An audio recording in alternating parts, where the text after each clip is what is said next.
Greetings, fellow investigators, and welcome back to our video podcast, Into the Darkness, where my friends and I play the Call of Cthulhu role-playing game. I'm your host, Tom Rayleigh. Our campaign is Intersections. It's part of World War Cthulhu Cold War series. Matthew Sanderson is our game master, and this is episode 8. So, without further delay, let's continue our journey into the darkness. Matt? All right, thank you very much, Tom. So, we left it on the end of the last episode with a little bombshell going off about a certain lady by the name of Helena that you'd identified as H, given that she is a dreamer in the Dreamlands wearing a yellow dress. I'm currently talking with Miriam Coach and Ayagul Damanji in the antique bookstore in the Book Bazaar in Istanbul. So, Igul, you know who this Helena is? Igul, you can see her eyebrows raise above her dark tinted sunglasses, and she just shakes her head. No, this is the first I've heard of this. Can you explain, Miriam? Miriam, you can see she is a little caught off guard. She hesitantly answers, saying, "Well, I met another dreamer. That's Helena's just, as far as I'm aware, just another dreamer based in somewhere in the city." She was a little reluctant to give details. I mean, it's like people meeting in a bar for the first time. You're not too sure whether you can trust them or not. So she just gave her first name and just said she lived in Istanbul. I see her occasionally. She comes to the Citadel. She's helped a lot with creating the art, creating the Citadel. But yeah, I've always got on well with her. She always seems a nice, polite person. I don't see what the problem is. What is H that you say? Are you saying that she's actually, you've seen her outside of the Dreamlands here in the city? No, I've only ever met her in the Dreamlands. Only in the Dreamlands, okay. She's quite possessive of her privacy in the waking world, she says, but she's quite happy to talk and help with my needs in the Dreamland. And you haven't told Igul about this? I didn't see any need to. She looks over at Igul, and the two definitely pass a look as if one is saying, "I hope that's all right," and the other one was saying, "What the fuck were you thinking?" Yeah.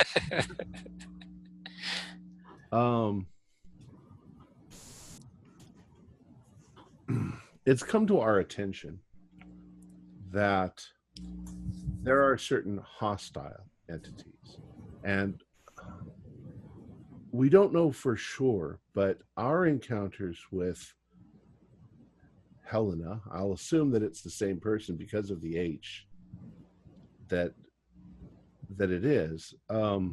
She hasn't been too favorable towards us. She has locked us in places. She has done things that seem rather hostile. When we were in the Citadel and we saw you up in the tower, she was there. Did you know that she was there? No, she looks genuinely surprised. No, I didn't see anyone other than you. Well, we're not really used to this whole dream world thing. You seem to be the experts. We don't know what that means or what's going on. Perhaps you should reassess what you think is dangerous and what you think is safe. She nods. I've known her for some time now, nearly, well, several months anyway. We met very shortly after Herzig passed away. That she has helped me a lot getting over that, and helped me rebuild my confidence and helped me come back out of my shell, because I was very withdrawn after the whole incident. I mean, wouldn't you be after your lover was shot? Of course.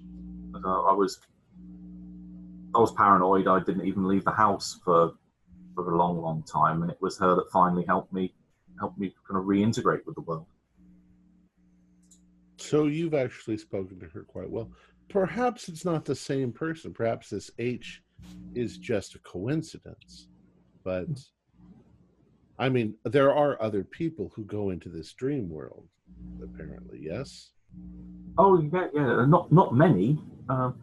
It seems to be a lost art in the current day. Plus, there are other more conventional methods of getting to the dreamlands that take you to more distant places. One of the original ways that I found to go there was to head down the steps of Light Slumber to the Cavern of Flame, and then down from there into the Enchanted Forest and the Enchanted Wood. And where is this located? Oh, these are. It's just it's a symbol. It's an image that appears in many people's dreams. Ah. There's lots of different interpretations as to what the dreamlands are. That whether they are a communal shared subconscious, that there are reoccurring motifs, like for instance the stairs, that people just see an opening in their regular personal dreams, that then the staircase connects them to the greater human subconscious, and that then dreamers all enter the dreamlands at one particular place. There are others that, such as where we are, where you can enter almost a reflection of the waking world. The whole Dreamlands world is a complicated and very, at times, confusing geography. You ask 3 or 4 different dreamers and you're going to get 3 or 4 different interpretations as to what it actually is and how it works. Are we technically in the Dreamlands now? I very much would hope not. Otherwise, I'm questioning my ability to discern between waking and dreaming. Right. She laughs a little nervously at that. I'm suddenly thinking of that famous Asian, the philosopher who dreamt that he was a butterfly, and then when he woke up, he wasn't sure whether he was a human dreaming of a butterfly or a butterfly dreaming of a human. Couldn't tell the difference. Interesting. Well, what shall we do? You've cloaked us, as you say. I'll go not. And this allows us to function without being observed by people whoever with sort of psychic power. Well, similar to what we can do, we can look to the future with a specific question. We look for the probability of certain events occurring. So, for instance, if you weren't cloaked, we could say, when is the most likely time, or basically, when will you awaken in 2 days' time? And we would have a particular time that would allow us to then, we could phone you the minute you waked up, for example. But now, if anyone tried to view you in the time, ask a question like that, they wouldn't see anything. You are effectively removed from the recording of time for at least a week. May I ask a question? Oh, by all means. And it relates to the practice of cloaking us. Mm-hmm. Who do you imagine would be attempting to divine our actions in this way? She sighs as she evidently looks a bit stumped. Well, it has to be someone that has an ability similar to ourselves. Either a rival cult of Daeloth that want to use the god for their own methods. Maybe others that draw their power from a different source.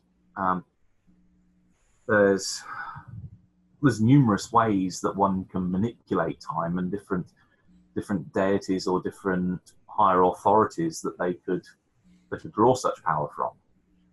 So it's not a needle in a haystack, but there's certainly a lot of suspects out there. Presumably, though, you must know of some active groups in the region. Well, the largest, and only because it's a particularly large, has a large following, would be a group that potentially worshipped a deity like Yog-Sothoth. It's otherwise known as the Key and the Gate, the lurker at the threshold. That because it's a god that has attracted a lot of attention over the years, over centuries, millennia. I'm sorry, what was the name of this deity? Yog-Sothoth is one name for it. A strange name. What language is that from? An old one.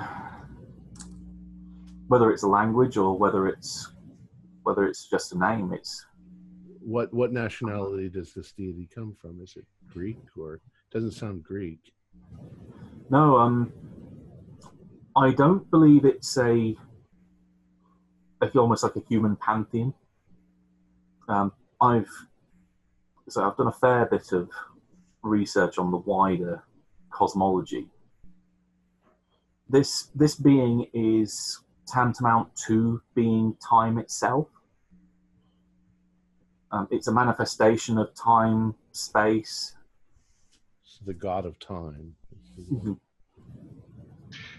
Let me put my question another way. Given the circumstances under which we find us, we are essentially insulated from the outside world for this moment. So I think it's concordant that we behave with a certain degree of candor, and I'm willing to share information with you. Mm-hmm. Now, I have heard that among the groups that are active in this region, there is your group, there is the Black Brotherhood, there is the Order of the Yellow Sign, or the Brotherhood of the Yellow Sign. I can't remember which. You can see her kind of cogs ticking in her head for a second, and then a kind of penny drop moment of realization, and then oh. And previously, or historically, Brotherhood of the Skin. Mm-hmm. Now, the Brotherhood of the Skin was all but wiped out, and another group moved in. Mm-hmm. Who are that group? Who is that group, Ronan? Well, whether it's referring to ourselves, because we did become more active once the Brotherhood had disappeared, whether it's in reference to us or whether it's in reference to whoever is trying to remove us. It could be either. And these people have never shown themselves.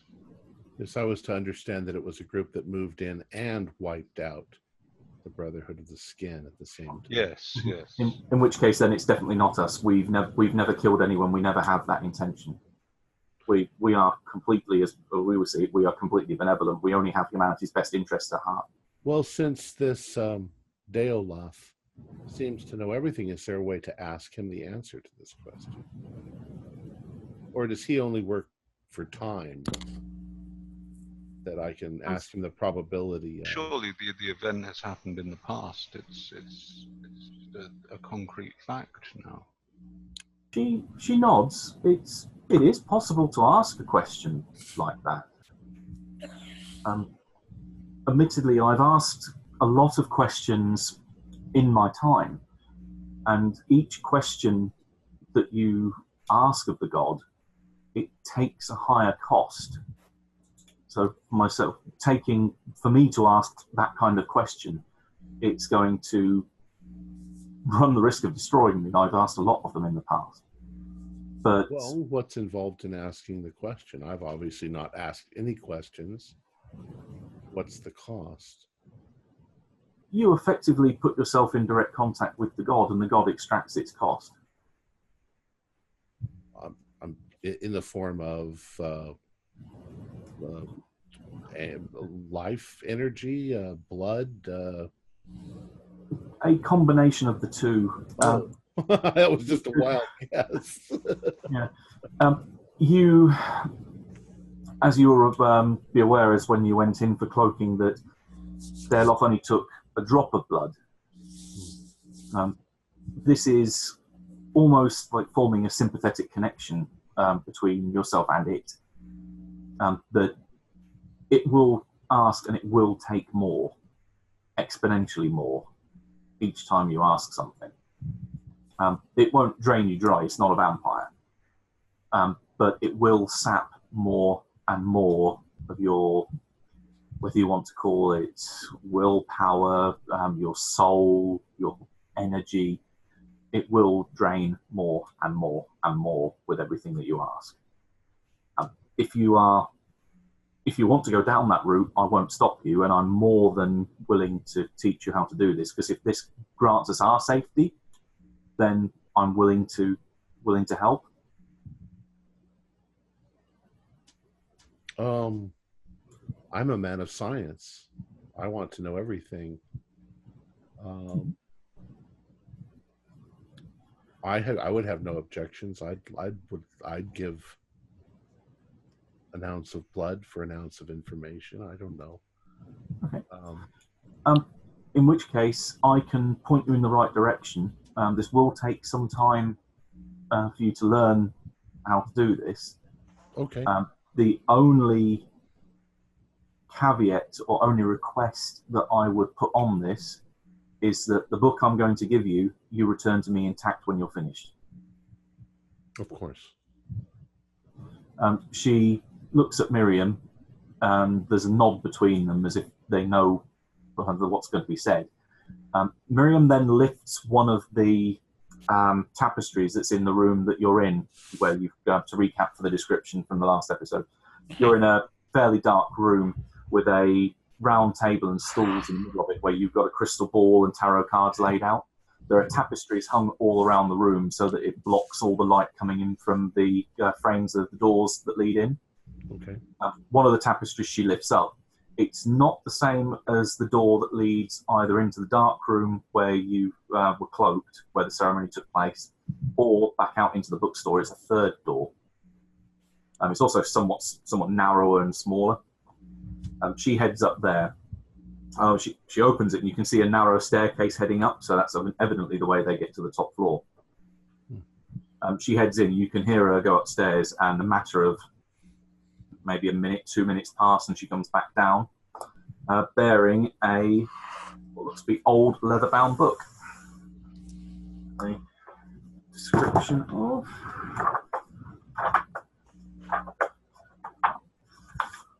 Let's break that out for a bit.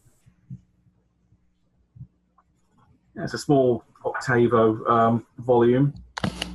Oh, no, correction, folio-size volume, 200 pages. Looking at the binding, it looks like it's been hand-bound. Flicking through, it looks also handwritten as well. The book is written in Greek. Well, how's my Greek?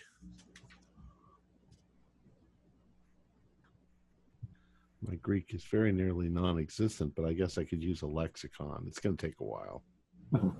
Does anyone have any Greek?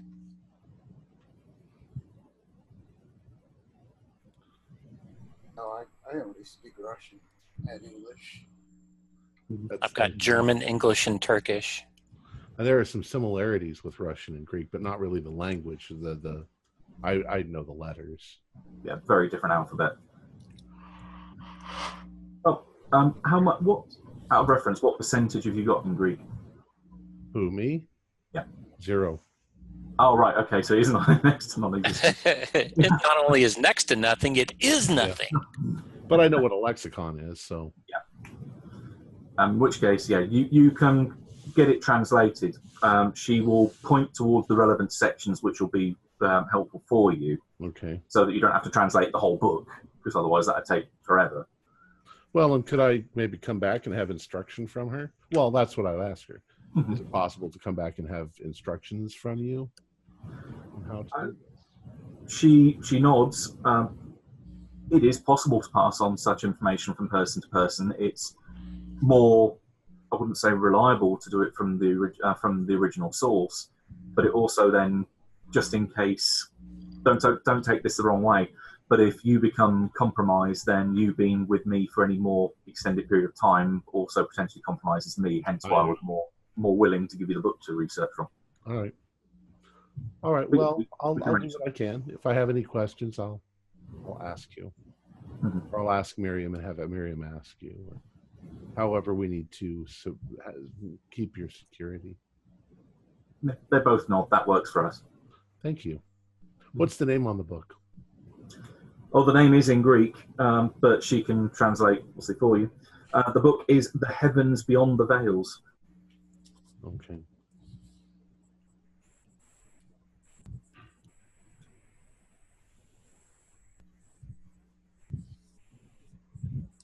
Why does that sound familiar? I guess just maybe the veils that I hear.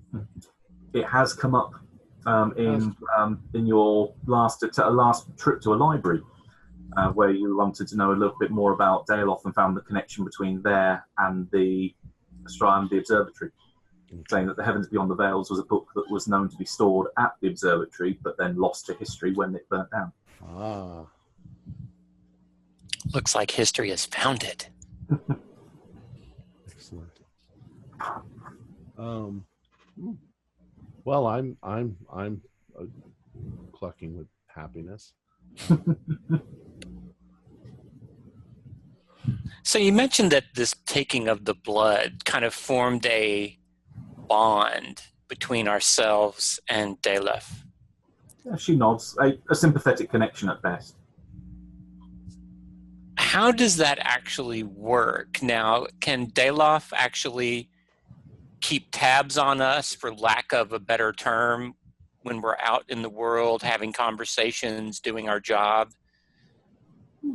She pauses and thinks. Only if it wanted to. I don't see why it would want to, though. We are merely ants crawling across one small rock in a vast cosmos. Why it would want to look at us out of its own volition when there is so much to explore in the rest of the universe. Are you saying that Daleoth is like a power source and you're simply tapping into it, and it's not even, it doesn't care, it doesn't really have an agenda? It exists outside of time and exists outside of space as we know it. That we are infinitesimally small compared to its own concerns. I wouldn't demean it and say that it's just a power source like a battery that we plug into. It is many would refer to it as a god. Certainly of godlike power compared to our measly form. Well, you said we were infinitesimal. We are fleas drawing a little bit of stuff from Daleoth, and he is barely aware that we're even. That would probably be a closer analogy. I see.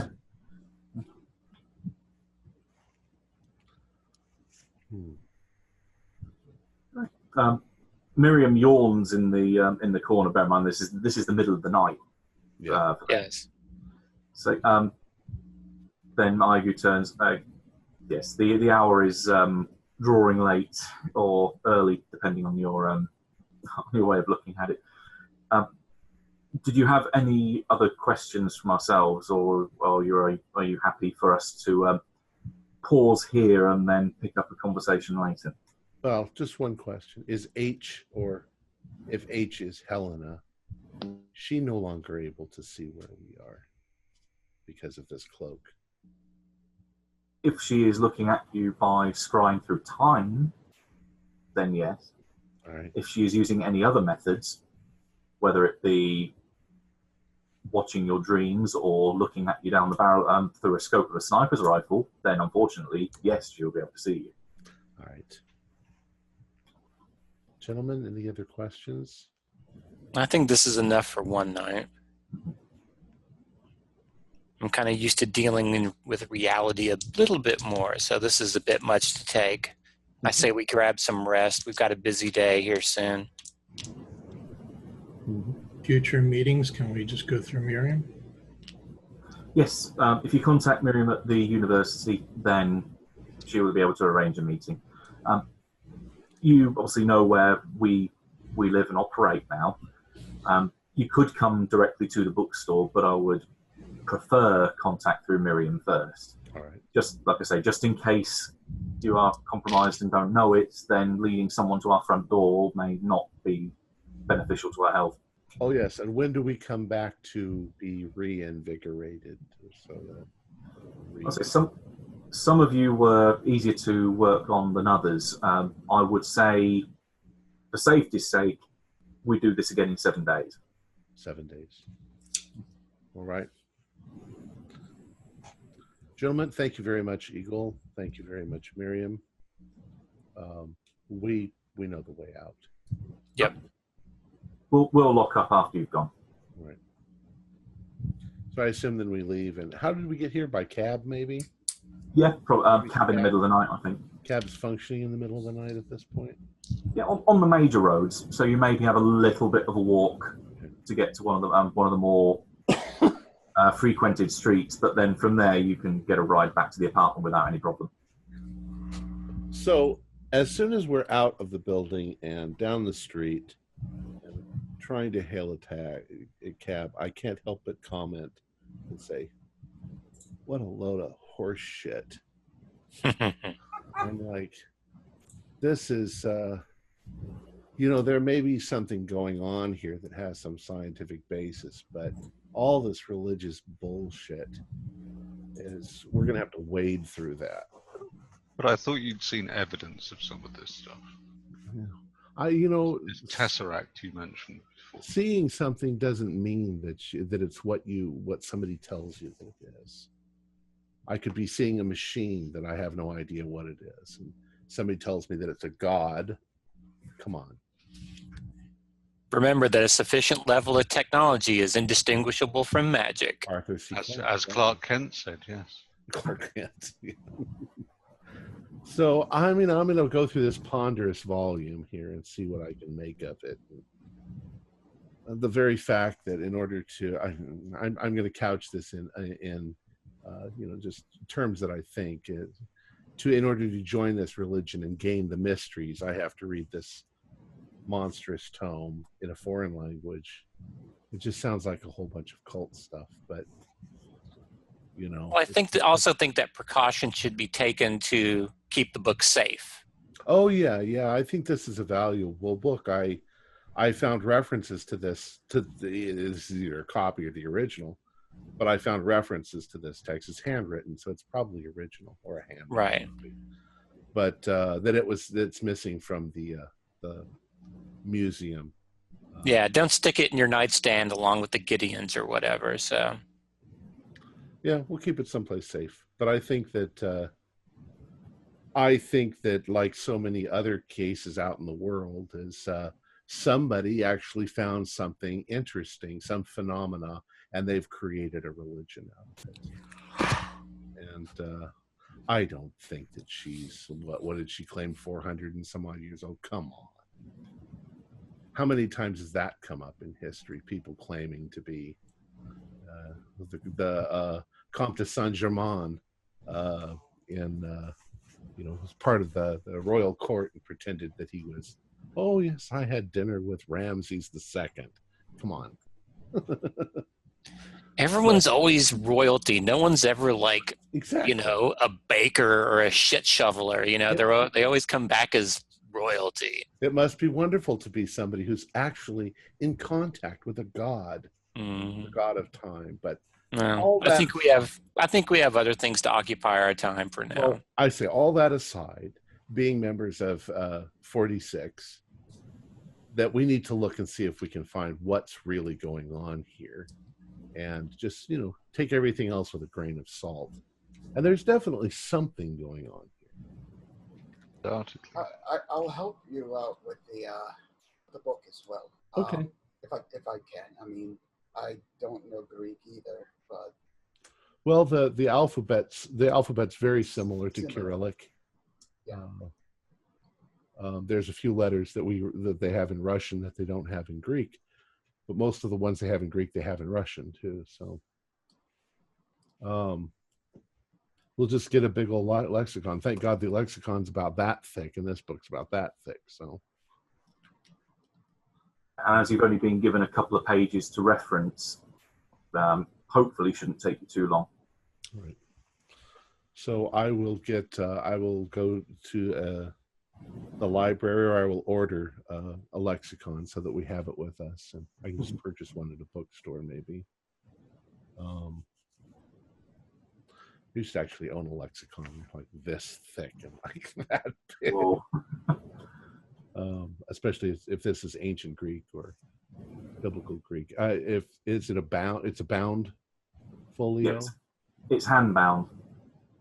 So probably, in the last 1,000 years or so. But how old does the book look? That's what I'm guessing. Before that, it would be scrolls or. What appraise skill have you got? Next What is step. my praise skill? 5. I've got art, craft, and forgery. Oh, well. I know something about bookbinding. I'll give you a forgery roll if you want to see if you can determine how old it is. Sure. No. I'm probably holding the book upside down. I have actually got a praise. Ah, okay. Not very good, but I have got it. Give it a whirl. 25. So It's a chance. Better than any of us. 90. You're holding it upside down too. Well, I do know that if there is Greek a date, to me. We'll be here all week. Try the veal. if there is a date written in this book, it presents a problem because Greeks didn't use numbers; they used letters to be numbers.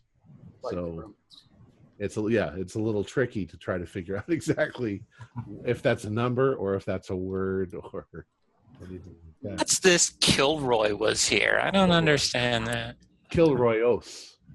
Kilroy comes from the Greek. Kilroyos. Kimono. Let's get back. Yeah, let's get some week. If my timeline is correct, we're meeting at noon today at the cafe. You certainly are. Yeah, I think we need to be frosty for that. So let's get some rest and kind of put this aside for now. We got other things to focus on right now. All right. So we get back, and I think what I'm going to do is I'm going to, wrap the tome in a piece of cloth, maybe a towel, and put it in my traveling case. And can I say that there's like a little lock on my traveling case just to make sure that they could break it open, but hopefully they won't even bother, I was just sort of thinking, Dr. Jacoby, it occurs to me that I'm a cryptographer. Oh.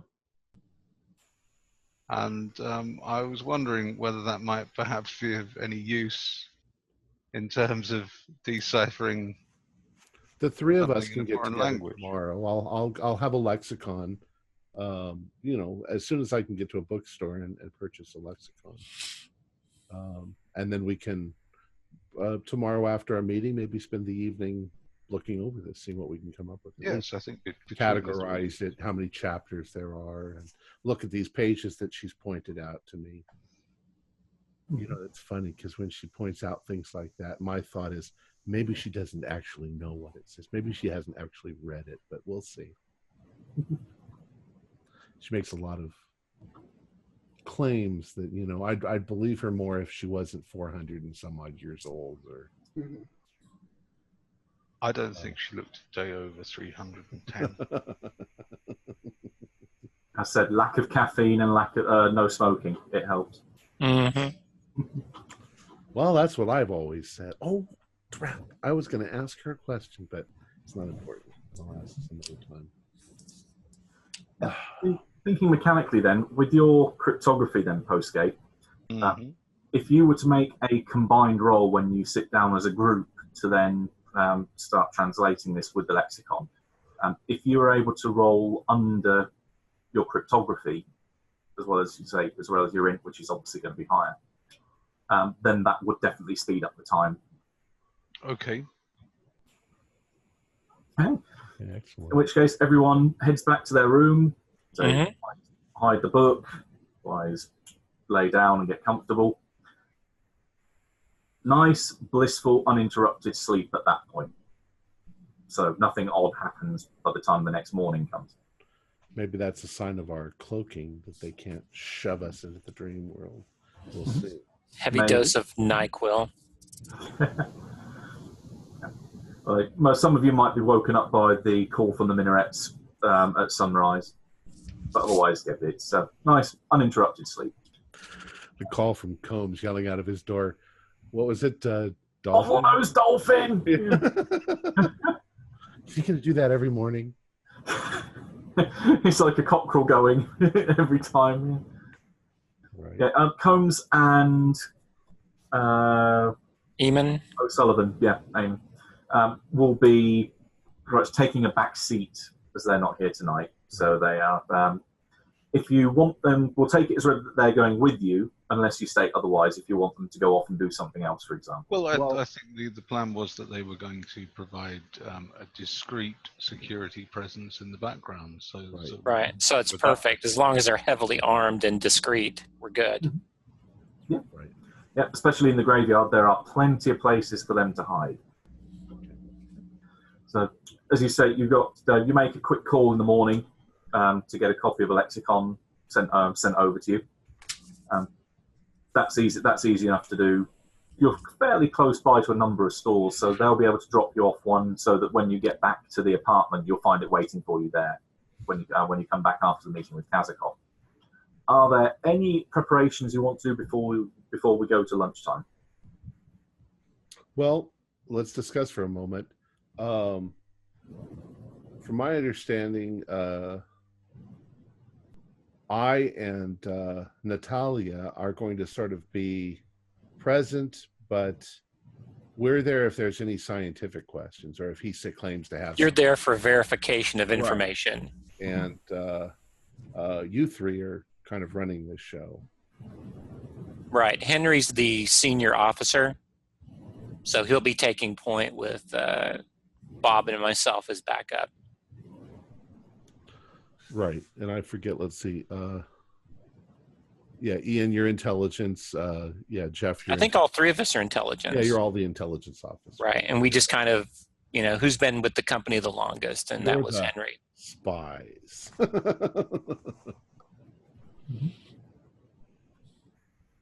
They'll think of you as CIA. That's fine. But our cover story is that, once again, we're going in there pretending to be of course, he knows that we're really CIA. Mm-hmm. That's the whole point. Okay. No, I don't think there really needs to be any sort of special, this is just kind of a meet and greet this is a 10,000 foot view as opposed to a micro view. I mean, once we pull him in, once he comes in from the cold, so to speak, and once he's okay with us, then we deliver him. It's not up to us to really do any of the heavy lifting. We're here to verify and then get him to those above us. As the way I understand it is, we're here to verify that he's worth it. Yes. Just because somebody comes up to you and says they want a defect. No. Right. Then you go to the consulate and do that. Exactly. Yes. If he wants the CIA, that's going to cost a lot of money. So a lot of cover-up, a lot of possible international problems. I would just say beforehand, let's agree that if something smells, or if it goes sideways, or if we just decide he's not worth it, let's just kind of be willing to walk away. Well, yeah, tell him that we'll contact him and then just walk away. Don't call us, we'll call you. But that's just, I think we need to agree on that. That's what we're here for. Yeah. Mm-hmm. But if we're going to walk away from him, don't tell him that necessarily. Just No. give him the impression that we'll be picking him up, and then or that we'll get back to him. And then, Well, whatever. I mean, my understanding is that whatever occurs in this meeting, we are gathering information, assessing what he has to offer. Mm-hmm. As to whether or not he is provided with what he's asking for, that decision is above our pay grade. Right. This isn't let's make a deal. right. Yeah, we are the ones just simply furnishing the decision makers with the relevant information. Correct. Let's keep emotions out of it and just stay logical, stay with the facts. Assess. Yes. Trust but verify. All right. Well, I basically have a notepad. And do I carry a weapon? I do not. I'm a scientist. I carry one. This is my weapon. Sharper than any sword. Mm. When he goes into lecture mode, yeah. All right, I suppose the next question from me then is, the meeting is scheduled for noon. When do you turn up? I say that we send Combs and Eamon at least an hour, if not 2 hours before. To establish a good vantage point. Yes. Mm-hmm. To observe because if they're worth their salt, they're going to be there a little bit early anyway. I mean, we could even stagger it, have Eamon and Combs go early, then maybe Dr. Jacoby and Natalia, then the three of us as the face of the organization. I don't know, but we definitely want to send them way in advance. This is a huge city, so even a group of 4 or 5 people showing up at once is not going to. No.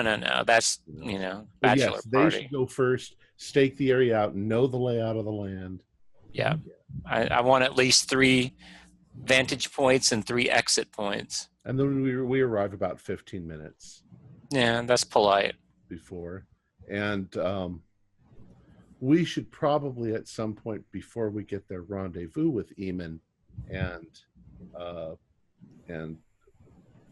the other guy and Combs, yeah, Combs, and find out if there's anything that we should know.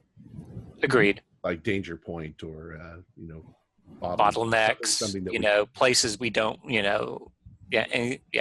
agreed. So armed with that, we're 15 minutes away if that's okay. Sure. In which case you stagger their arrival, so they one heads in, let's say Eamon heads in 2 hours early, and then Combs heads in an hour early. As you arrive at the graveyard, there's a parking bay at the bottom of the hill, and then a wide gravel path which goes up the hill with the restaurant at the top.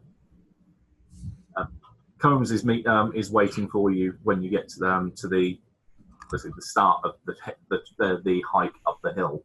Mm-hmm. And he will inform you that Kazakov has been there for an hour. He arrived a little before Kazakov turned up himself, so he's already up at the cafe waiting. So we'll assume that neither Combs nor Eamon were made. And as far as he's aware, they weren't. They are nice and discreetly tucked away in this sea of headstones and crypts that goes up the hill. Right. As you head up, there are a few other people that are taking a leisurely stroll around the graveyard. It's quite a nice picturesque area, and it's got a lovely view of the river. So this is a bit of a tourist destination. Perfect. So there is a nice presence around here. They are discreetly tucked away to the point where once Combs leaves you and heads back to his hiding place, you don't see him. And likewise, you don't see Eamon. It also make the background noise also makes it a little bit more difficult for any type of bugs or any type of listening devices, whether it's handheld and pointed or bugging the tables, because there's so much churn. They just really don't know which table we're going to go to. And even then, we could change tables several times if we really got spooked. Well, I'm imagining too that considering the danger that he's in, he's taking great care to choose a place randomly that nobody's going to know that he's here. Mm-hmm. Right. Well, let's hope. Right. All right. I'd like to think he has just as much as, if not more, on the line than we do. So He's trying to sell himself. We're the buyers here. We're not trying to sell anything. He's the one that needs to sell us on how good his information is, as Henry said. So, I'll assume that. Well, I don't want to assume this, but Natalia and I will walk in last after you guys. If you like, yeah. No worries. Okay. In which case, then the other three of you, your concentration is pretty much on the restaurant as you head on in. It's a relatively small place, but it's very vibrantly decorated. Lots of very bright colours, blue in particular. The walls have got a mosaic feel in various parts. It's definitely has that vibe that an artist was responsible for putting this together. And indeed, on a balcony out towards the back, you do find a person that matches the photo of Kazakov that you have been given. He is sat there with a newspaper in front of him and a small cup of Turkish coffee. For Jacoby and Natalia, as you're bringing up the rear, there's one little odd feature about the graveyard that you notice. It's not something that strikes you as being a problem for your mission. It's just it kind of catches your eye as you head up there. That towards the top of the hill, just before you get to the graveyard, the restaurant, you find a row of tombstones that are completely blank. It's not they've been weathered, it's just there was never any inscription put on them. But they evidently look like they've been there for a long period, but hundreds of years. They look like they've been there for a long period of time. Natalia, do you think the names wore off, or? I'll take a closer look. See. Yeah, you can give me an intro or education is probably the better skill here, or history if you've got that any better. Both of us, or just her? Both, actually. Okay.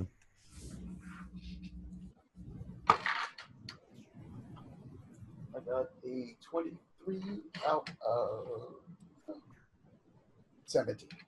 Oh, so yeah, so way under half then. Yeah, I got 32. This is probably something that Natalia's read up on either like a tourist guide of Istanbul or Turkey at some point, and this little bit of knowledge comes flooding back to you. Unmarked headstones mean that these people that are buried here were executioners.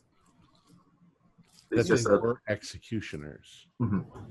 Yep, just a little bit of trivia that say they never marked the graves of the executioners in the city. I sort of smile and I say to her, "Do you think that's kind of self-defeating? If they want to bury the executioners so that nobody can defile the grave of the man that murdered my, except that they don't mark them, so they could just defile them all if they want." Right. Process of elimination. We'll get them eventually. Yeah. Yeah, but they're all just gathered at the top of the hill. How many of them are there? That's a good question. I think there's about a dozen. Okay. But yeah, it's definitely a grouping of them. All right. Okay, but otherwise, so you're able to enter the restaurant without any issues. Yeah. I just wanted to make sure that it didn't coincide with our group's number. Which might no. No ominous foreshadowing there. No. Okay. Graves are waiting for you next to the restaurant at the top of the hill. And Kazakov is alone? Yes, he is. Mm-hmm. Right. The table is big enough to fit all of you round, or do you want to split and go onto multiple tables? I think we're all there for. I think we should all be there. Okay. Yes. Right. In which case, then the waiter obviously shows you over, lays down a few menus, drinks menu as well, and says, "I'll give you a couple of minutes to decide, gentlemen, and then I'll come back and take your orders." Well, I will introduce myself to Mr. Kazakov. Yeah, just assume introductions all around. Role play, folks. Hello, how are you? Weather Mr. is good today, Kasikov, no? I presume. Dos vidania. And a good morning to you too. Yes. His English is pretty good, actually. Mm-hmm. There won't be any communication barriers on his front. Well, then I say to him in Russian, don't be alarmed that we speak Russian. Natalia and I speak it quite fluently, so if you have any difficulty, we can help you. But don't be alarmed that we're not the Russian agents here. He chuckles. I would like to think I would be aware if there are any other members of the agency here. But thank you. I will accommodate yourselves. I'm quite happy to speak in English. Delightful. Shall we order lunch first and then discuss this matter as we eat? I think I always find it's best to keep these things as cordial as possible. Yes. Yeah, indeed. I can recommend the baklava here. Very, very good. Okay, I'll order one of those, and one of those. So a little too sweet for me. But thank you. I will definitely have Turkish coffee.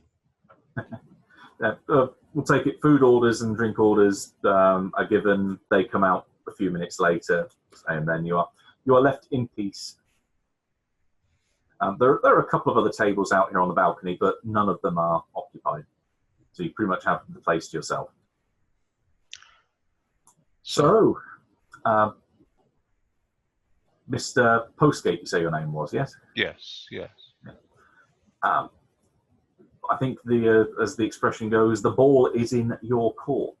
Do you have any particular questions for me, or did you want me to open up with why I'm here? I think it's best if you give us the overview to start with. Yes. Okay. The main reason I'm here is because I can't just quit my job. As much as I'd like to, and as much as I have made that intention quite clear to my handlers, they will not permit that. So I am now left with no other option but to approach yourselves. I didn't want to approach a more formal institution, say walking into your consulate or walking into one of your embassies, because a man in my position is being watched by my side. Quite so. The minute I would try to go and perform such an act, I very much doubt I would get to the front door. Hence why having to go through my somewhat step-by-step routine with Majash, and obviously him then getting information to you and then facilitating the meeting here. Because they know that I regularly come here, I know that they're not watching because this is part of my regular routine. The minute I step out of my routine, that's when problems happen. Well, I suppose it's best if we cut straight to the chase. Mr. Kasikov, what is it you're offering? And what do you want from us in return? I'll answer those in reverse. I am looking for extraction. I want to get out of here, specifically the city, but also then in general, the Eastern Bloc. I am seeking asylum and a new life in the West. And in return, I can provide you with a network of contacts that I've built for the KGB inside the city, as well as greater, presumably once we, hopefully, my initial offering here will be enough to secure my passage to the West. When I get to America, I can provide you with more detailed intelligence regarding operations in the Black Sea. So for my initial offering, almost think of it as an opening bid, is that I can give you, say, my network of contacts inside the city. I'm quite happy to present those to you and do with them as you will, whether you want to verify, obviously, their connection to myself and to the wider KGB. I imagine that's really going to be down to you or maybe your superiors as to what you want to do with these names when I give them to you. primarily what kind of business have these assets been utilized? They're across different spectrums. I count it as one of my some of my best work, being able to get people inside various consulates, various educational facilities, and others that are in positions where they can obtain information that not many other people would. So you have people inside the consulates? Yes. It's very impressive. Anyone we might know? Well, we'll get to names in a few minutes. But you may know them. I don't have a way. I don't have a crystal ball to determine who you know and who you don't know. Interesting.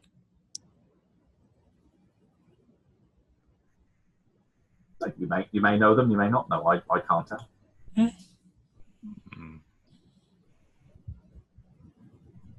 And presumably, I mean, you have to understand when dealing with expatriating people in this way, the identity that you would be offered in the event that did come to pass, it would likely be a very mundane identity. You are aware of that, I take it. Mm-hmm. He nods. You're not going to find yourself suddenly being a movie star or a captain of industry. You're just going to be an ordinary Joe living in a little town somewhere. Could be an insurance salesman in Kansas. To be honest, that sounds good to me. I would like a very different and very less stressful walk of life. So being able to take my foot off the gas would be nice, and live life in the slow lane for a change, rather than the high pressure environment that I've been in previously in the Navy and now in this role. Well, I think certainly what you're offering is of great interest.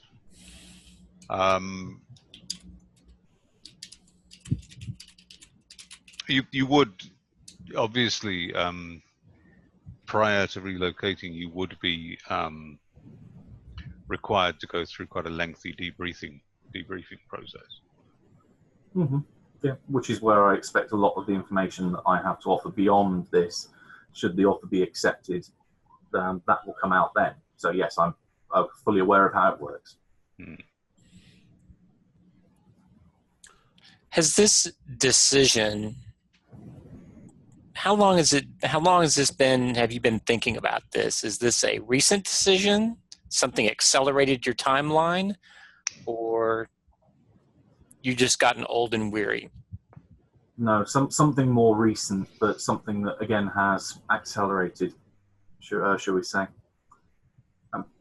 Besides the list of names that I'm going to give you, there was one name that is a bit irrelevant now, in that one of my network has died. He obtained information for me which I consider to be of grave concern. I passed this information up the chain, reporting it as a diligent intelligence operative would do, only to be told there is no evidence to substantiate this. This is something that we can ignore. They filed it in the in F to forget, I think is an expression that you use.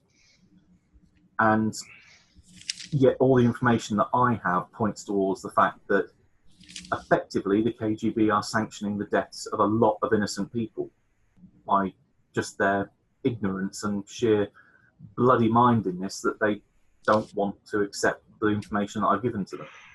In what context? Say again? In what context?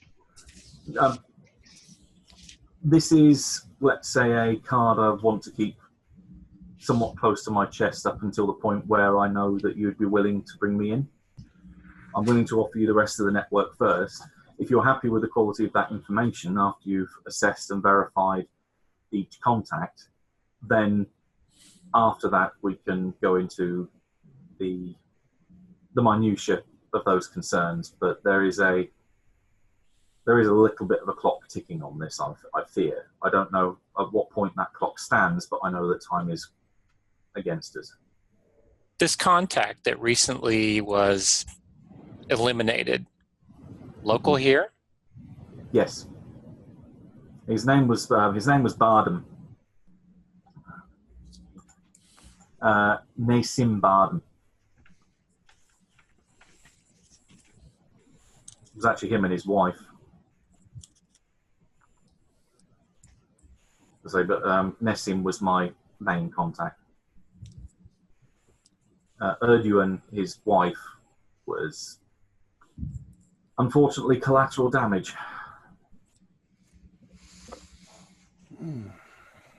Have we heard this name before, Matt? No, that's the first time he's come up. Right. Okay.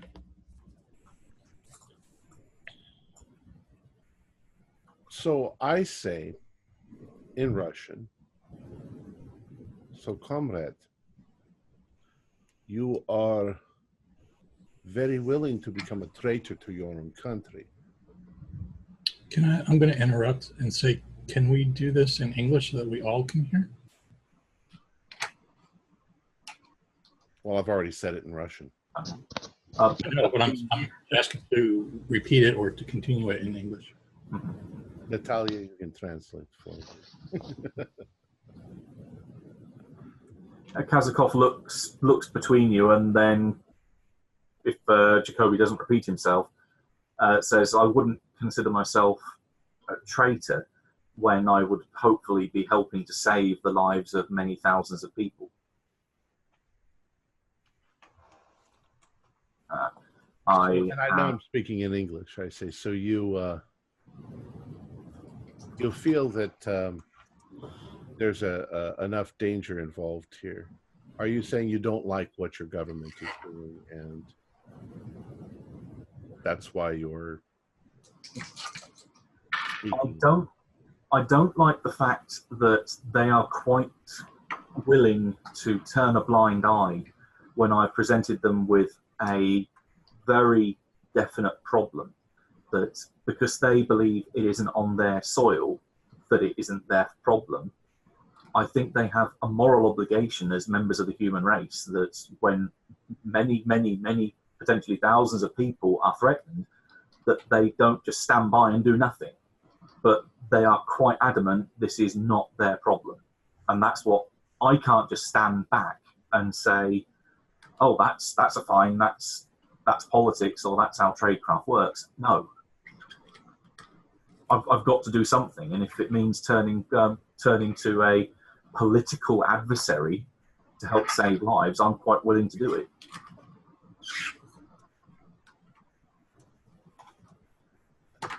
I doubt I would need a psychology to roll to ascertain he's legitimately upset, and this is... You can roll it.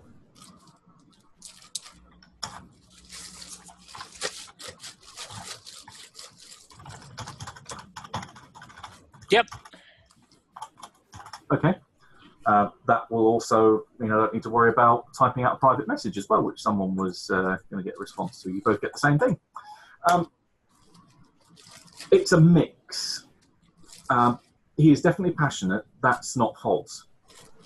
Elements of what he said are true, but he is holding back on something.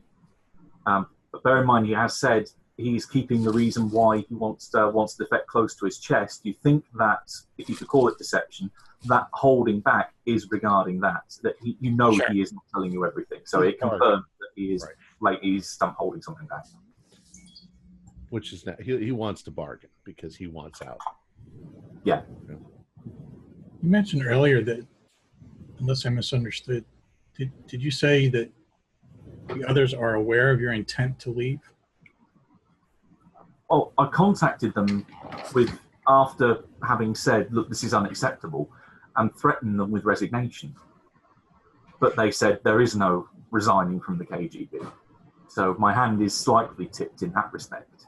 They know you're unhappy. They know I'm extremely unhappy, yes.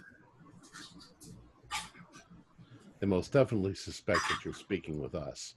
Not us directly, but And are you? perhaps they know that maybe they think you're too afraid to do it. Well, hopefully. Do you have the initial information with you? Well, yes, I carry that around with me up here all the time. Well, obviously I haven't written it down because it would be let's say somewhat incriminating if I was to be pulled over by one of my associates and just so happened to have all this information written down when I really should know it already. Quite. Go ahead. Sorry. You do. So you'll be wanting a list of names. Yes. Yes, I think that would be most efficacious. Okay, the first person you probably want to have a word with, or I don't see if there's any particular order that any of these need to be spoken to. Pamela Courtney is a secretary to the English Consulate General. She has been particularly helpful to myself. I came to her initially stating that I was well, not even stating, but just hinting very loudly that I was working for the American consulate, and actually with you find individuals, members of the CIA, that I use the name Adam, and that I encouraged her to join, to potentially follow a career in SIS. And you'd be surprised how admiration makes a tongue very loose.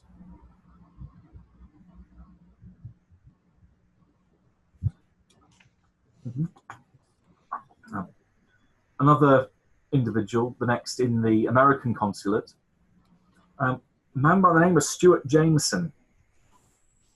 He is a exceptionally talented lawyer, but somewhat ambitious. He is quite pleased with the information that I've obtained from Miss Courtney being supplied to him, that he is then able to use that for the consulate's benefit so that he can establish more trade deals and therefore increase his standing and respect in the American consulate. And in return, also thinking that I have a certain degree of connection with the CIA. He believes that his work has also put him in good books with yourselves as well. And by what name were you known to him? I use the same Adam. Adam. And that was your standard legend when dealing with these people, was it? Just those two. Just those two. I did actually use my real name when discussing my third contact. I'll have to get the pronunciation for this. Is Vahit Mahariji. He is a senior detective in the police force.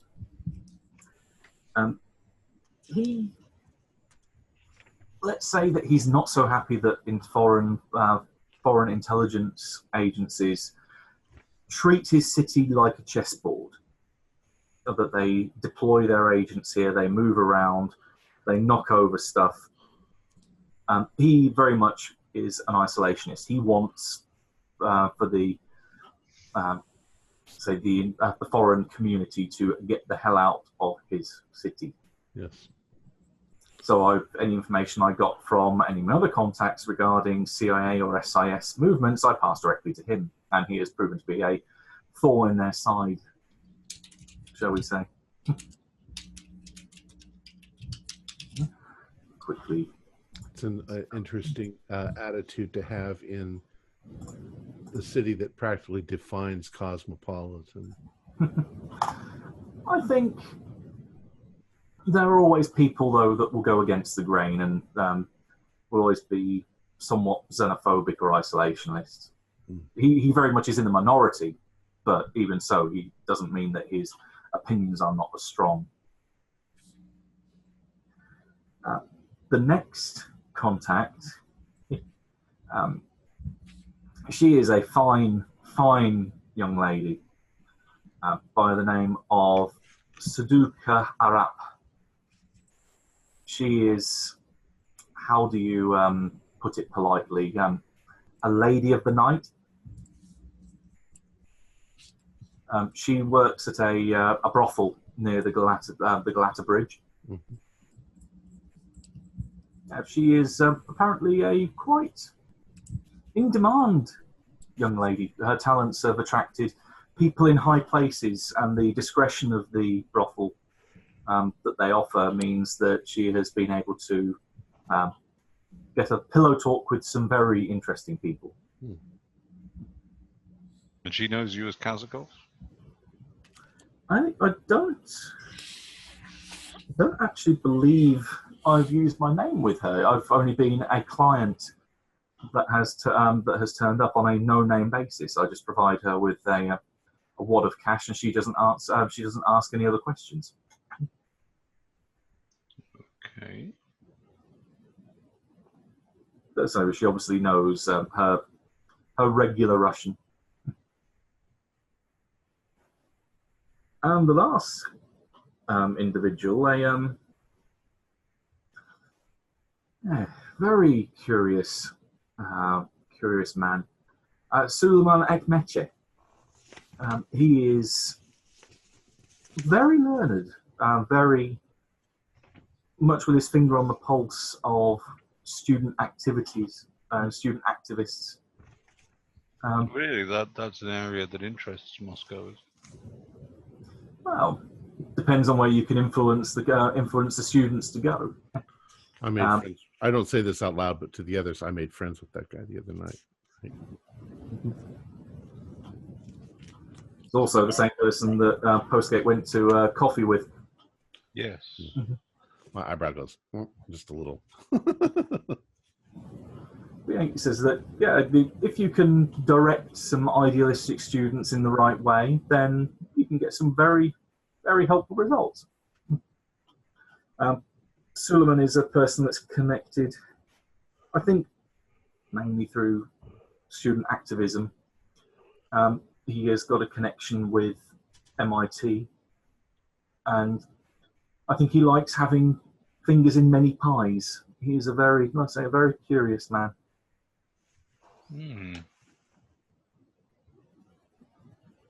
So I mainly use him to get information on the local intelligence or agencies. Anything comes via him, then comes to me. And then, as mentioned, there was previously Nessim and Erdogan, but they are unfortunately, well, Nessim primarily, but they are both deceased.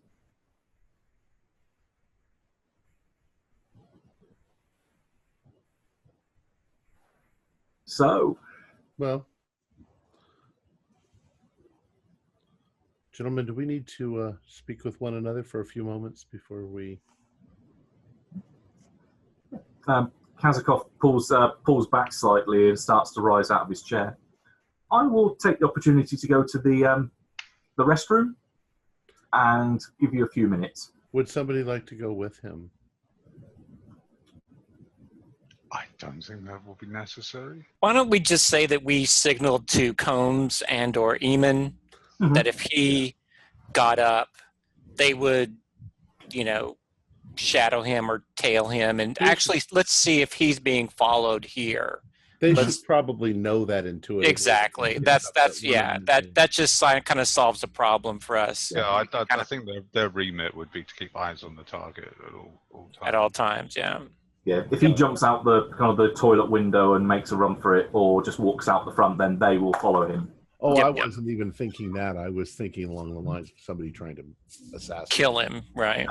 Yeah. That too. So as soon as he's gone, I just say, gentlemen, are we prepared to extract him this evening? Right now? I'm not impressed with a list of 5 names, to be honest. Well, yeah, I mean these could just they're all local players. They're small time. This isn't worth the trouble yet, as far as I'm concerned. I mean, there is a protocol for these matters, these claims have to be ascertained. I mean, any intelligence has to be verified before we can operate on it. Until we've done that, it's not actionable. And I'm sure he realizes that. So then we should verify these names that he's given us. Yes. Of course, we know Suleiman. Yeah, he's really only given us a couple names because we already knew some of these. Yeah, this is all smoke but no fire. There's no meat on these bones as far as I'm concerned. This isn't actionable intelligence. He's just tossing names on the table. As far as I'm concerned, there needs to be something here that's deeper and bigger that necessitates Dr. Jacoby and Natalia being here. He claims Judging that by my run-in with the professor earlier,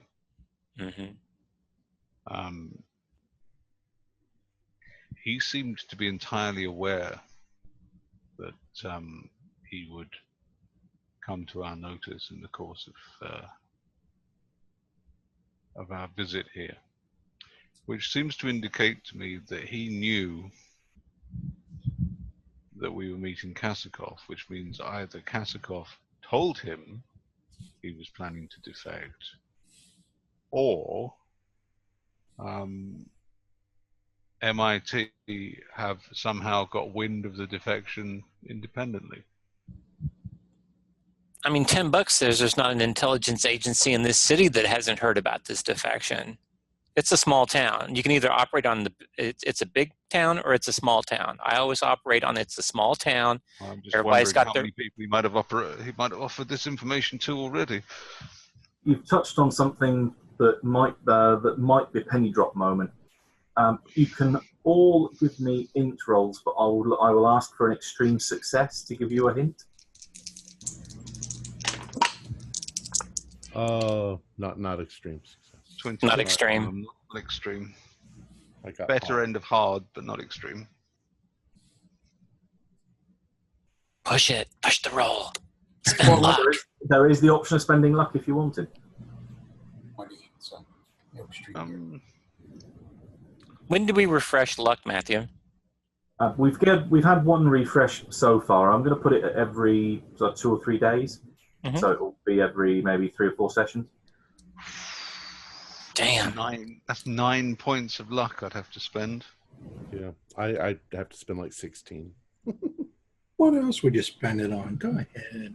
I mean, an extreme roll, an extreme luck. So divide by 5, then divide by half, and then divide by 5. I rolled 25. My extreme would be 16. Do it. Come on, Henry.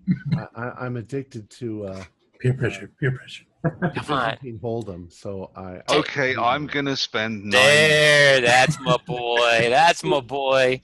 It is also somewhat appropriate, as you're the one that said it, that you're the one that the penny drops. Ah, man. All right. You said it's as if he knew that was going to happen. What other way could he have possibly known what was going to happen in the future? Yeah. Well, he's just given us the name of someone in the American consulate. Mm-hmm.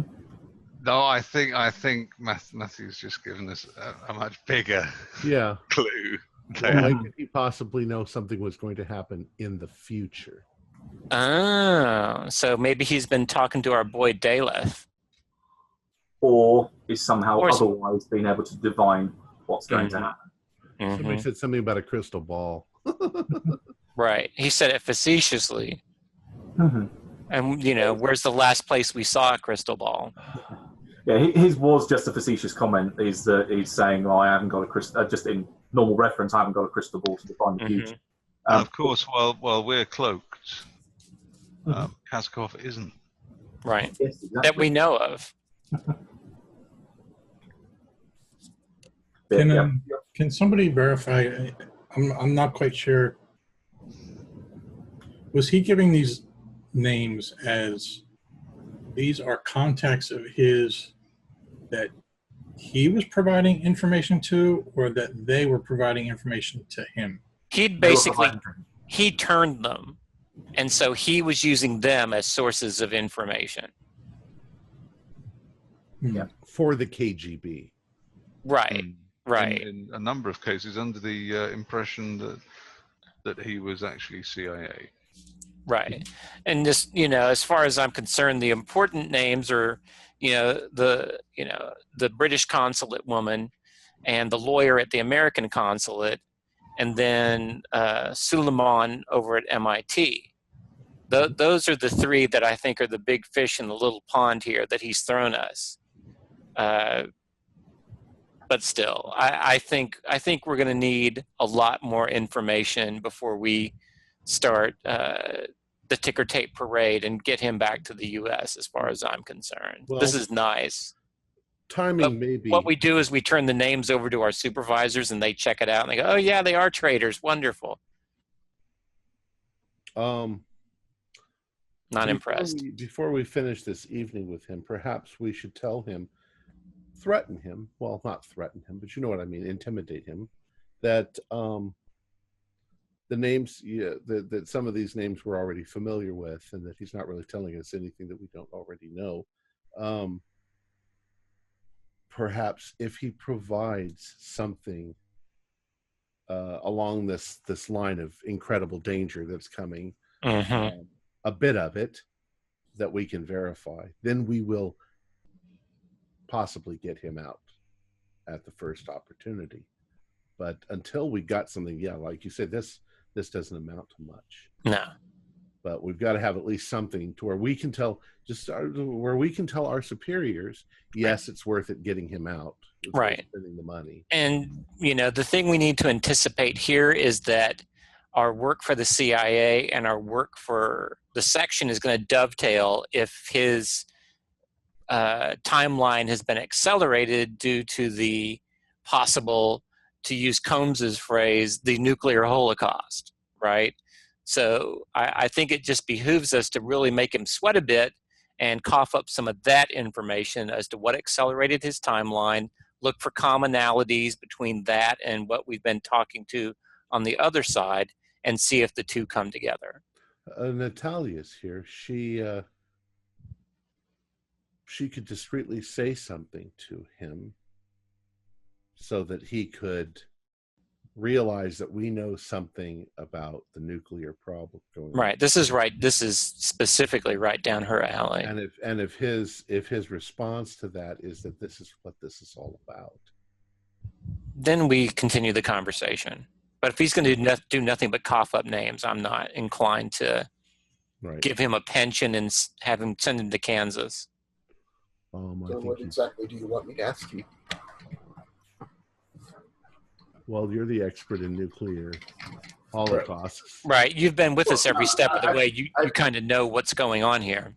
I'm a nuclear physicist. I don't know about holocausts. You don't have to say anything specific. Just make him think that you know something. No, hasn't Natalia been here every step of the way? She's been with the Dreamlands with us. She's had the same conversations with everyone that we have. Right. Sometimes it is difficult. But what I'm saying is, for a scientist to lie. How much information do I speak? No, as far as what I know. We're just trying to intimidate him. We're not trying to give him any information. We want him to spill some more beans. Well, I think that also, if you feel more comfortable, start with generalities and then work toward the specific based on the information that he gives you. It's possible his answer to you might be he doesn't know what you're talking about. Yeah. He might not know anything about any nuclear thing going on.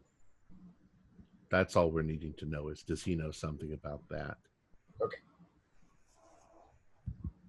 I believe he's probably coming out of the bathroom by now. He's washed his hands for 10 minutes, yeah. Yep. He comes back out. He sits back down. I can always take a few more minutes to go and get another coffee if you need some more time to discuss. Please. Okay. He sits down. Right. Did you have any questions for me, I guess, after your discussion? One or two. Mm-hmm. We're interested in the Russians, I guess, nuclear arms capabilities? And he blinks. It's What can you not. tell us about that? And while I'm asking him, and I imagine the others are doing the same, I'm going to be trying to pick out his. Basically, I want to roll a psychology on him. See if he has a tell. Yeah. Okay. Yep, you can roll that. Does he, for example, do that with his hand I got it. whenever he's telling a massive, massive lie? Or does he Just do both hands. Yeah. Yeah, I got it's a, a really 12 big out of- lie.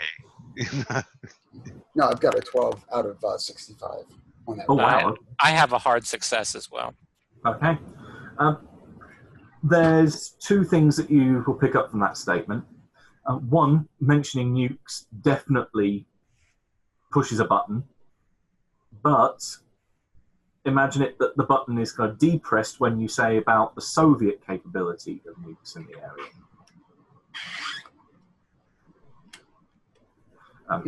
His response is, well, say it's not a secret. There's Well, yeah, but are they working on something new, something that we should know about? Well, he mentioned that a lot of innocent people were going to die.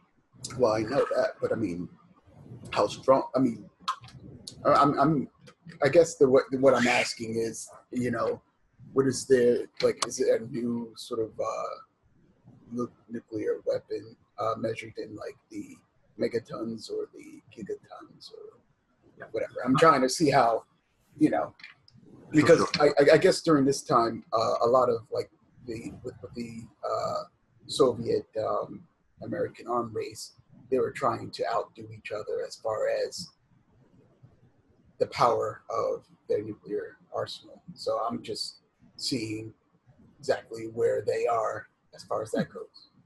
Okay. Yeah, he kind of nods to himself.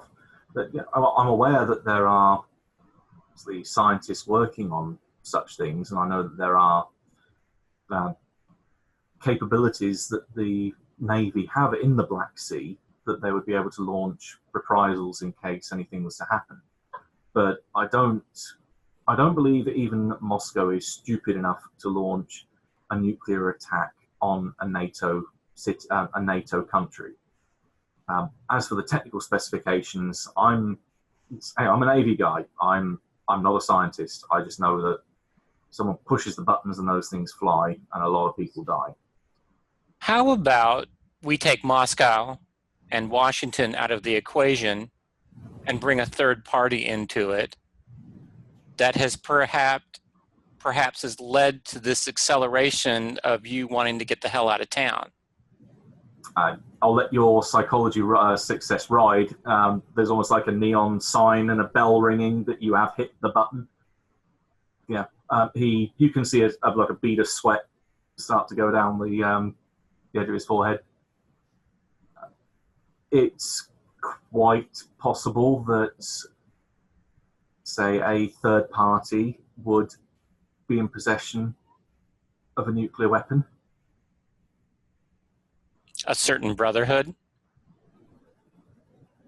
You can see he's just stunned for a second. How did you find out?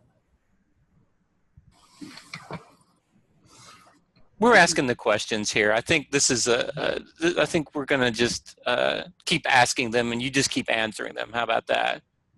He nods, his eyes narrow slightly. Yes. Do you know Haida Push Station? I haven't heard of it. Natalia? What I've heard of it? Yeah. We'll let your local knowledge roll ride from previously about graves. You remember a little bit more from the Turkish guide, the Istanbul guidebook that you read. Haida Pusha Station is a large rail terminus and seaport on the Asian side of the Bosphorus in Istanbul. Kasikov picks up the conversation, or his statement. Yeah, so I'll relate that.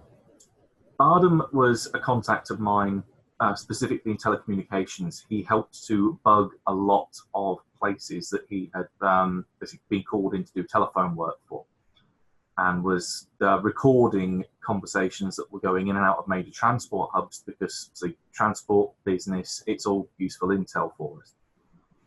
He picked up a conversation from one of the workers at the station that was explaining that a train would be arriving. He didn't state when, but just said that a train would be arriving that the Brotherhood had organized that would be carrying a nuclear weapon into the city. The weapon was then supposed to be loaded onto a boat called a ship called the Heart of Havana, which was supposed to sail towards Sevastopol. At Sevastopol, they were going to set the bomb off.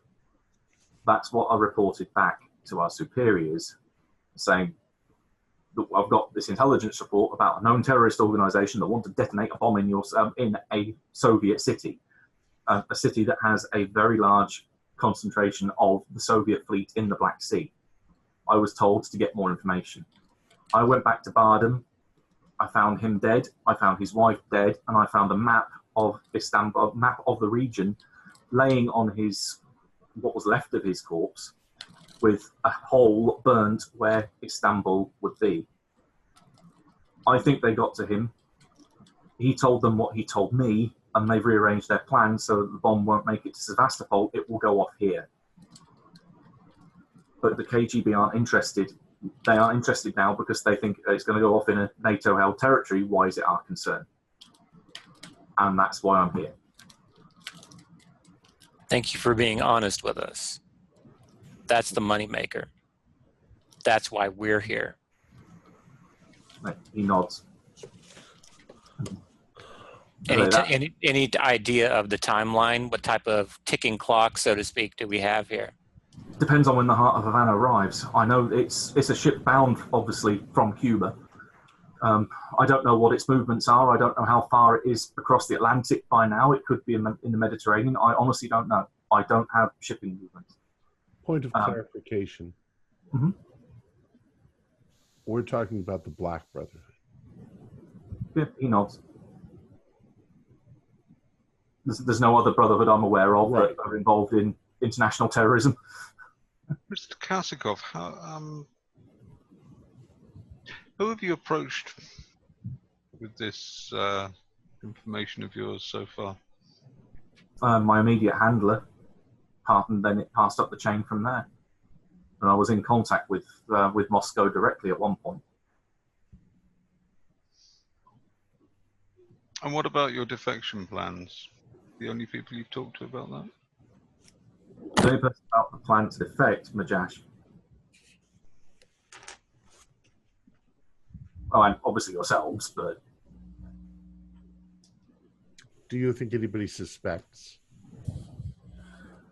Well, they know that, as we've gone over already, they know that I'm pissed off, and they know that I don't want to stand by and watch a lot of people potentially get killed. What about your assistant? Oh.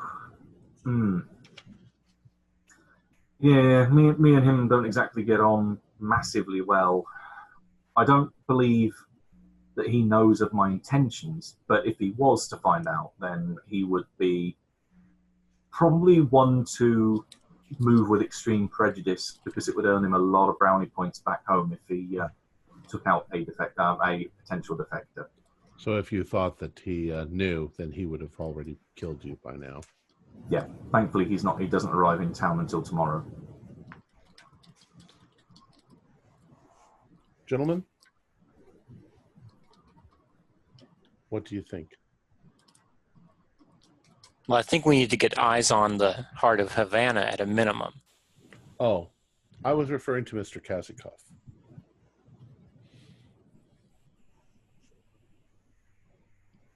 What do we think next step should be?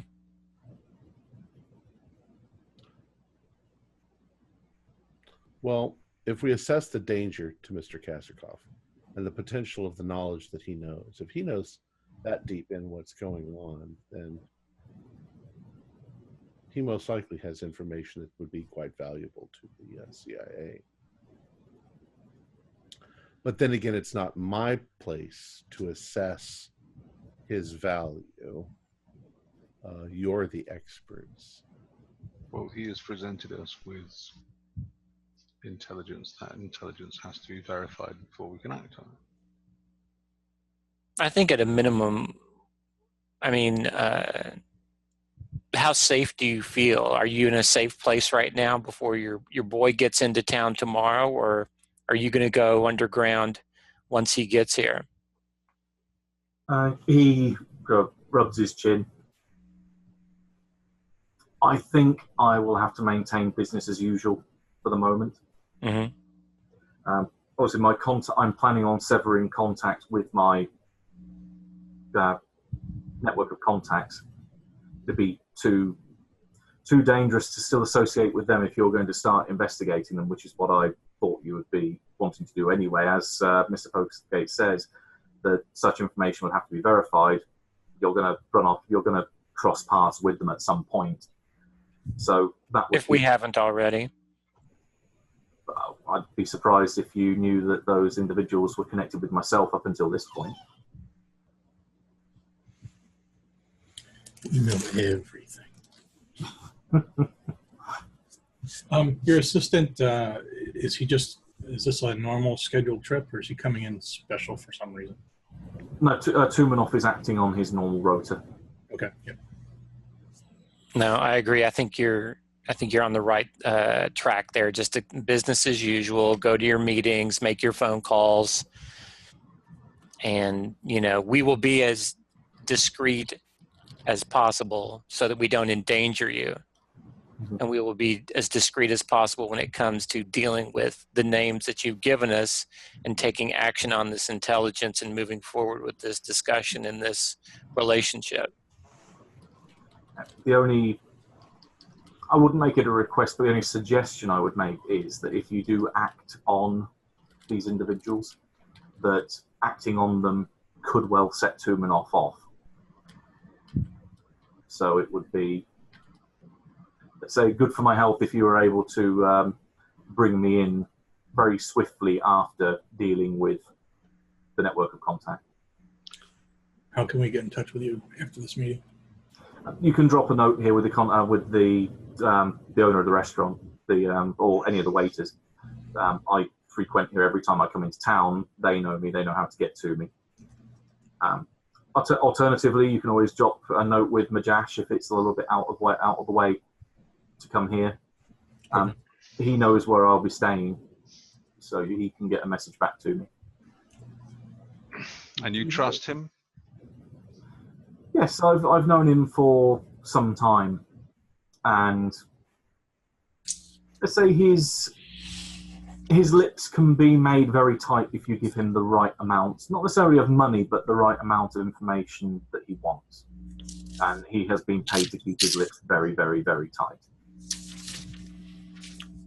Well, he doesn't want to poison the well. Precisely. Alternatively, if you give us a number that we can reach you at, we can send you a message that simply says it's time, and agree right here and now on a place where you will meet us and we will extract you. Okay. Once we have verified. Yes, I can live with that. Again, it won't necessarily be directly to myself, but it will be to someone that I know would be able to get a message to me the quickest than anyone else could be. He reaches into his pocket, pulls out a pad and writes down a number. Can I have an int roll from everyone when he writes the number down? 30. Hard success for me. Yeah. Mm-hmm. Yes, also a hard success, 29 out of 80. Hard, yeah. Mm-hmm. I got a 12 out 80. So that sounds like That's almost an extreme. I think that is an extreme. Yeah, I think you're right. Yep. So 12 would be 60. So, which case, the others you think, right, it's a right Istanbul area code, probably somewhere up in Yenica, which is up towards the north, going up the Bosphorus. Natalia's seen that number before. It's on your business cards pinned to the back of your door of your apartment. The one that says, if you have any problems with the facilities, call this number for an engineer to come out and repair them. Okay, so I will.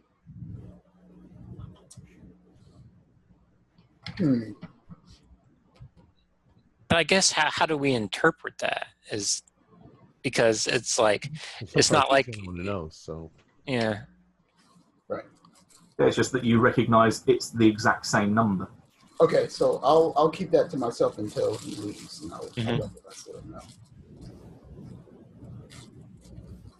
all right, and we'll. Where would be a place to meet? Where would be a good extraction point? I can get to the airport fairly quick. I can pretty much get anywhere quickly that you want me to. Downtown, or at least the main heart of Istanbul, the southern part of the city, is the easiest to get to, the quickest to get to. If you're looking somewhere further north, it becomes longer. Why don't we say extraction point could be at the fountain in front of Hagia Sophia? Yes, that's a nice open public place. And we would simply meet you there and just walk away with you. Indeed. All right. Does that work for everybody? Yeah. Any problems you foresee with something like that? A randomly chosen place to nab him. Right. He looks. He's got a small smile that curls the edge of his lips. Do you have any other questions for me, or can I consider that our lunchtime meeting is adjourned? Well, is there anything you'd like to tell us?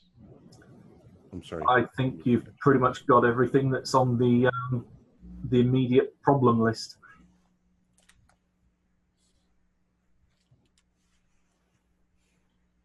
No, I get up and shake his hand, and it's a sincere, thank you, and we definitely want to move this along. Thanks for your honesty, and thanks for meeting us here today. He nods, yes, and thank you for willing to listen when my superiors weren't. Yes, I'll also shake his hand and say we will be in touch. I'm glad to hear it. And at which point he does a small salute, shakes hands with anyone else that wants to. Be seeing you. Yes, indeed. And at that point, he heads off with a big white ball bouncing down the road after. Exactly. In a snappy black blazer with a white trim. A big, gigantic white ball, right? Mm-hmm.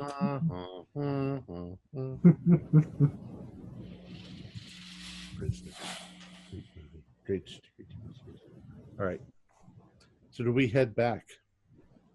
Yes, I think we've got a. I think we've got a lot on our plate. Yeah. Would you assess him at this point, if all this checks out, that he's valuable enough to extract? I would vote yes. Yes, I mean, if this checks out and he's got a wider network that he's offering. I mean, this is just the tip of the iceberg. I think that it's accelerated due to, what he told us. I don't want to be pressured into a rash decision, but I also think that when you've got someone of his stature, I think that bringing him in is only going to be a plus, right? Yes, I have an this interesting is the amuse-bouche. The main meal is yet to come. Now, this may be countermanded by our superiors, but at this point we're still functioning on our own by our own expertise. This Pamela Courtney, Stuart Jameson, and Vahit Maharaji, they at the moment don't bear any interest to us in particular about things that are going on other than CIA business. Suleiman, however, seems to be involved in some of this other stuff that's going on. Yes, I'm not so sure. Awareness of the fact that he was going to crop up in this investigation is very well, in his comments that I overheard him make were very interesting. Maybe we shouldn't disclose his name at this point. Keep this as a 46 thing.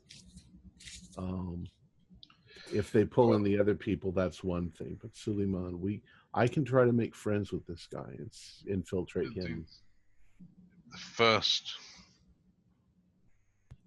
first name that I think we'd have to turn to would be Stuart Jameson. He's in the U.S. consulate, therefore he's immediately on our register as a potential risk. If it's all right with you, Dr. Jacoby, I'd like to take over dealing with Professor Mecci.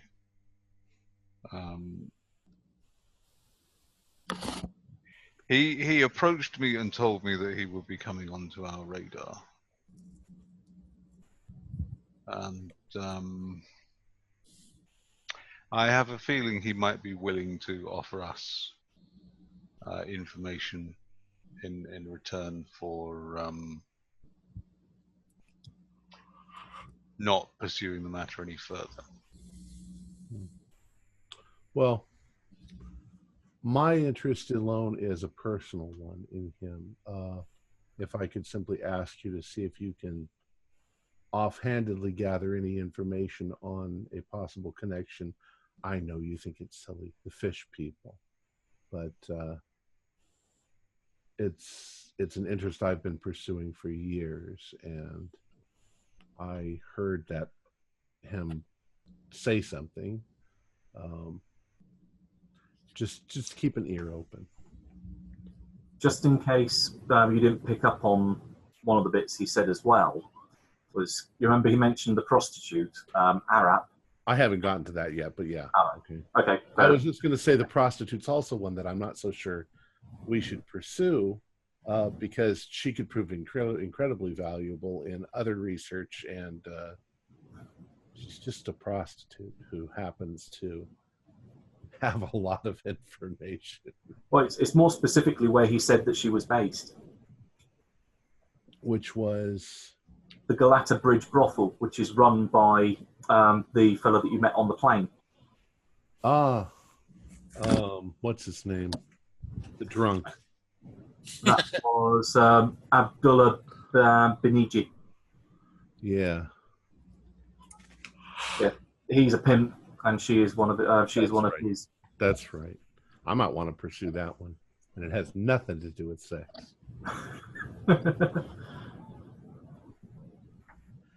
Because of the artifact that he had. There is a connection between him and the fish people. So, officially, we have 3 names we can verify and turn in. The other 2 will hold off a little bit. But yes, I'll concede Suleiman to you. Pursue that. What about the elephant in the room? Do you have a ship here?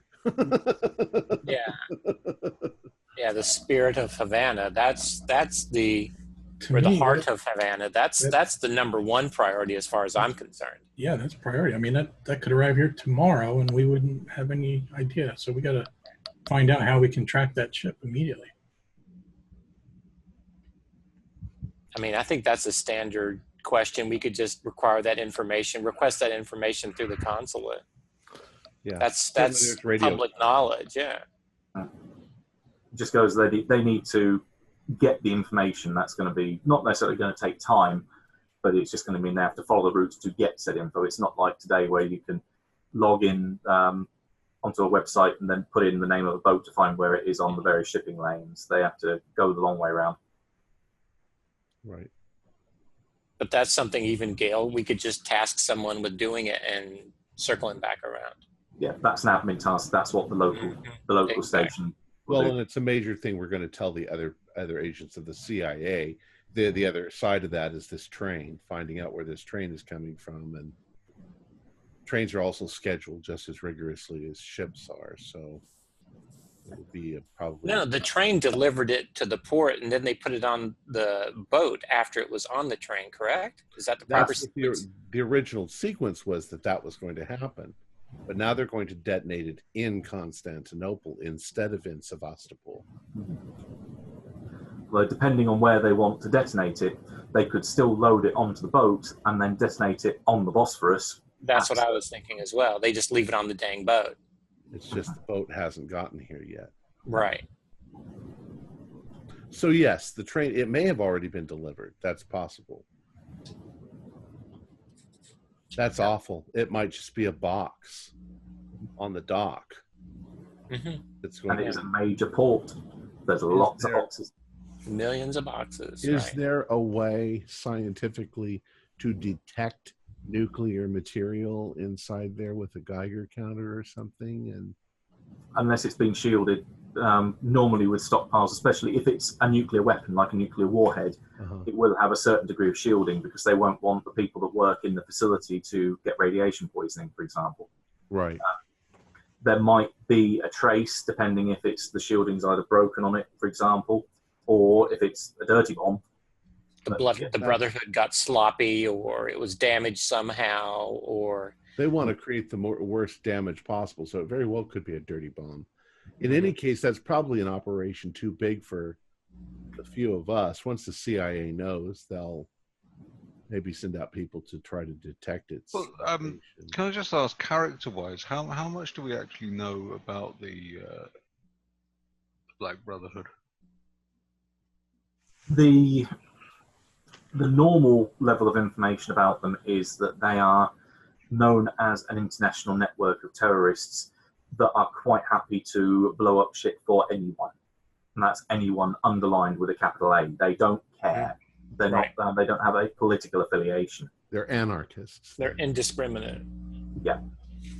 They're more nihilists than anarchists. I mean, anarchism is I'm an anarchist.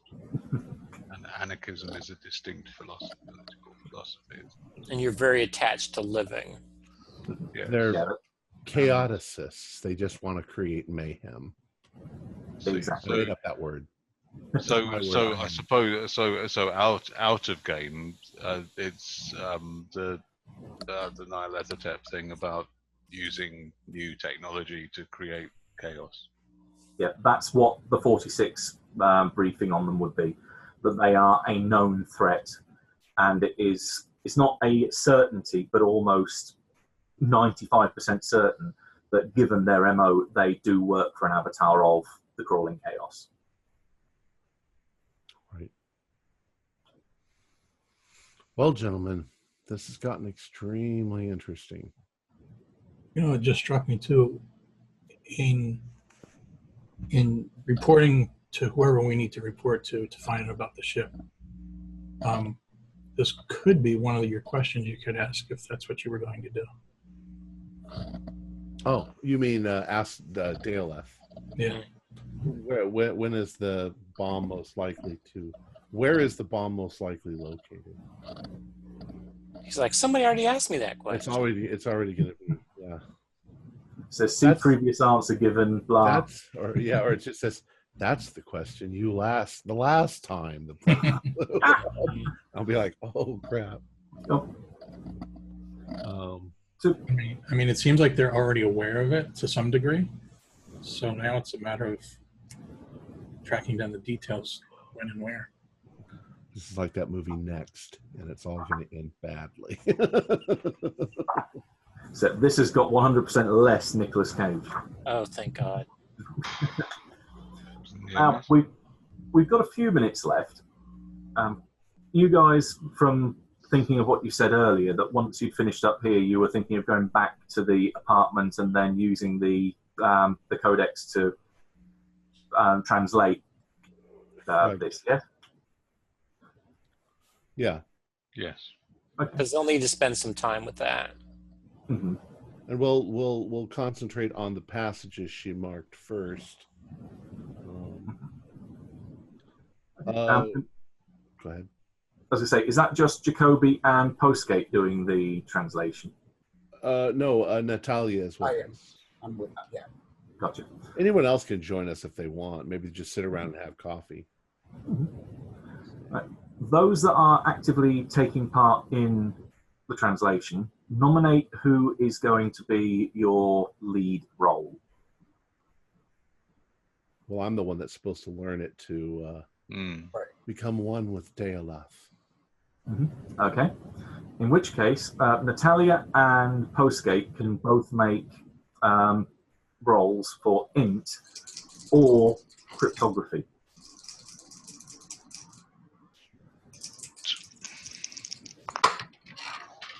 $52 out of 80, or 52 out of 60 if it was cryptography, but either way it's a pass. I got an 88 out of 80. Any chance I can spend luck points on that? Yeah, you can do. Okay. Okay, so that becomes a regular success from Natalia. Yeah. And Postgate, as you've succeeded on both cryptography and your int, I'll give you an additional bonus for that, and like was cut the time as well as mentioned previously. So Jacoby can make an int roll with 3 bonus dice. Nice. I have an 80 int, so Given the way I roll dice, that is not necessarily going to say that. well, the first roll's a 50, 59. 59, 20, and 29. I think it's well under half. I'm so dumb because it's got a freaking line under it. Right, in which case you are able to translate that section fairly quickly. You can probably get that done in a matter of, it's only a couple of pages, probably a couple of hours. Okay. So it still leaves you the rest of the afternoon then to pursue afterwards. What the passage outlines is a very almost scientifically written. It does read a lot like a manual or a blog of an experiment that one could replicate rather than a spell in inverted commas. Okay. But there is a couple of catches. This process is referred to as beseech Deolof, where one goes to Deolof and asks a question. However, the god only replies with yes or no. So it is probability. It refers to probability. It's either 0 or 1. It deals in absolutes. It doesn't deal in wide-scale answers. So you have to choose your question very carefully. Very carefully, logically. This sounds like some sort of sophisticated computer rather than some god.